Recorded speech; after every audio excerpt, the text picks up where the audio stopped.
warahmatullahi wabarakatuh. Halo anak-anak hebat, bagaimana kabar hari ini?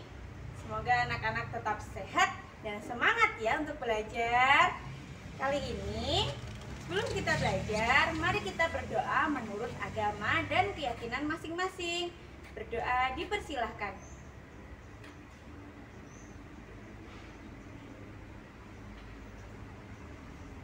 Berdoa selesai.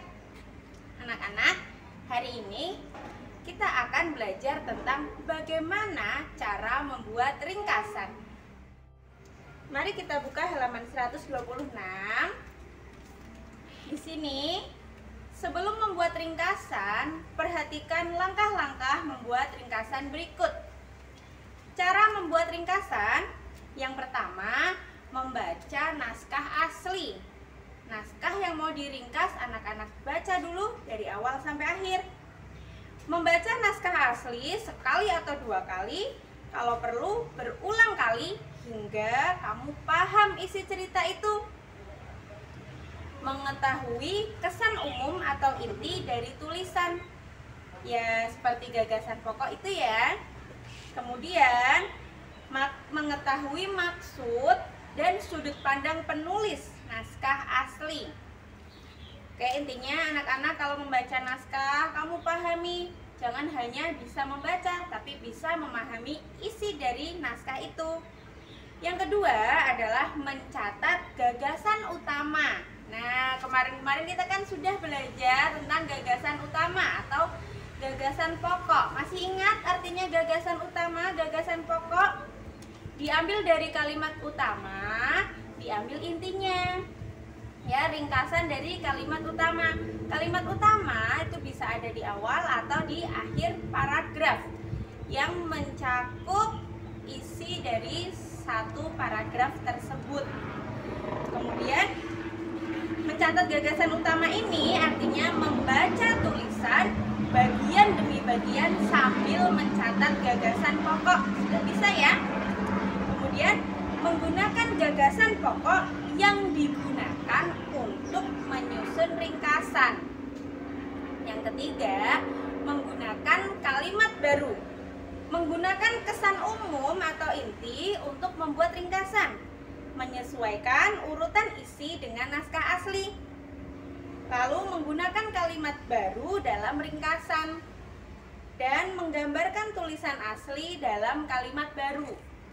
Maksudnya setelah anak-anak tahu gagasan pokoknya, gagasan pokok itu anak-anak kembangkan dengan kalimatnya anak-anak sendiri, tapi tidak boleh keluar dari inti dari paragraf itu. Ya, anak-anak menulis ringkasannya itu dengan kalimat yang anak-anak mudah pahami. Gitu ya. Kemudian nomor 4 ada ketentuan tambahan. Menyusun ringkasan dalam kalimat tunggal. Meringkas kalimat menjadi frasa, frasa menjadi kata.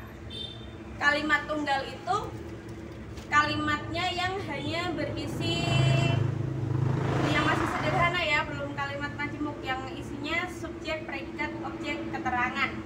Sudah tidak, maksudnya kalimatnya itu tidak panjang-panjang. Kalimat yang sederhana, kalimat yang pendek. Menyusun frasa. Frasa itu susunan lebih dari satu kata. Frasa susunan lebih dari satu kata, nanti dari frasa itu dibuat kalimat. Itu. Nah, nanti anak-anak membuat ringkasan. Perbedaan bukanlah penghalang ya. Di halaman 127 ini tulis dulu gagasan pokoknya apa, kemudian dari gagasan pokok itu anak-anak bisa membuat ringkasan. Oke, begitu ya. Nah, sekarang kita lanjut ke halaman 133. Di sini ada berbagai macam makanan yang enak ya. Aku suka sekali makan nasi uduk dengan irisan bawang goreng dan telur dadar. Sudah pernah makan nasi uduk dengan irisan bawang goreng dan telur dadar? Itu makanan tradisional mana ya? Betul, nasi uduk itu makanan tradisional dari Betawi. Kalau kamu punya makanan favorit daerah dari tempatmu tinggal saat ini? Kalau Bu Mela tinggalnya kan di Semarang ya, makanan daerah di Semarang yang Bu Mela sangat suka itu lumpia. Itu enak sekali. Pas habis digoreng anget gitu ya, makan sama cabai. Anak-anak suka apa? Oke, bagus. Kemudian, apa kamu juga menyukai makanan khas daerah lain? Makanan khas daerah lain yang kamu suka apa? Kalau Bu Mela suka pempek. Dari mana ya pempek? Betul, dari Palembang. Itu enak itu. Nah, bagaimana pendapatmu dengan beragamnya makanan khas negeri kita? Bagaimana? Kalau Bu Mela sih seneng, karena banyak makanan-makanan dari seluruh Indonesia, daerah-daerah di Indonesia itu makanannya jenisnya berbeda-beda ya. Dan itu banyak yang Bu Mela suka. Ada rendang, sate Madura, sate ayam Madura itu pasti kamu pernah kan, enak sekali. Pecel, lontong sayur, ada gudeg, enak semua ya. Oke, sekarang kita lihat ini di halaman 133. Tahukah kamu bahwa banyak sekali makanan khas daerah di negeri ini? Berikut ada beberapa contohnya ya. Kita kenali nih, ada sego jamblang. Sego jamblang, nasi jamblang ya kalau di bahasa Indonesia, adalah makanan khas dari Cirebon, Jawa Barat.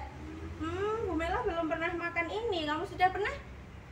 Nanti kapan-kapan coba ya. Nama jamblang berasal dari nama daerah di sebelah barat kota Cirebon. Menarik. Kemudian ada nasi pecel lah. Ini enak nih, banyak ya. Ternyata nasi pecel adalah sarapan kesukaan masyarakat Madiun, Jawa Timur. Ya, pecel berarti dari Jawa Timur nih. Kalau lontong sayur sangat mudah kamu temui di Jakarta dan Jawa Barat sebagai menu sarapan favorit. Enak juga. Sekarang ada nasi krawu, adalah makanan khas kota Gresik yang terbuat dari campuran nasi dan daging sapi dengan kadar minyak yang cukup tinggi. Ini lemaknya banyak ya, bisa bikin gendut ini, tapi kayaknya enak. Memang belum pernah, kamu sudah? Oke, sekarang nasi gudeg ini enak nih. Dari mana? Ya, dalam bahasa Jawa disebut sego gudeg, adalah makanan favorit di Yogyakarta. Sudah pernah kan? Oke, kalau begitu nanti anak-anak coba sebutkan makanan-makanan dari daerah di Indonesia.